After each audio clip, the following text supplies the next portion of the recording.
तर वाल्मिक नावादा कंपनीला दिलेल्या धमकीच्या कॉलचे तपशील समोर आलेला आहे। सीआयडीच्या चार्जशीटमध्ये धमकीच्या सविस्तर संभाषणाचा उल्लेख आहे। वाल्मिक कराड नावादा कंपनीच्या अधिकाऱ्याला धमकी दिली होती आहे त्या परिस्थितीत काम बंद करा अशी धमकी वाल्मिकनं दिली होती। नावादा कंपनीच्या अधिकाऱ्याला वाल्मिकनं शिबिगाळ केल्याचंही यातून समोर येत आहे। नमस्कार विष्णू भाऊ। हॅलो शिंदे साहेब, बोला ना। अण्णा बोलणार आहेत आता। हो द्या ना।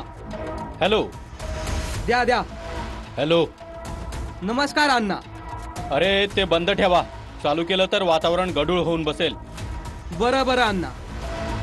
ज्या परिस्थितीत सुदर्शनला सांगितलं त्या परिस्थितीत आहे त्या परिस्थितीत बंद करा। मी मेसेज देतो बरं का। मेसेज द्या, नाहीतर बरं अण्णा, बरं अण्णा। ते बंद करा म्हणजे बंद करा। अण्णा बरं। इथं निवडणुका झाल्या, मी मोकळा झालोय। आता 2 मिनिटात सगळं बंद करा आणि तुम्ही पण तिथून सुटा। हो अण्णा, अण्णा हो। बंद करा सगळं, बाकीचं बंद करून टाका। हो अण्णा। तुमचं नाटक बंद झालं पाहिजे। तुम्ही बोलता का आम्हाला? बंद करा 2 मिनिटात। अण्णा अण्णा। सांग रे, त्या सुदर्शनला फक्त मारामारी करू नको म्हणावं शिंदे। अण्णा। काम चालू झालं तर याद राखा। अण्णा हो।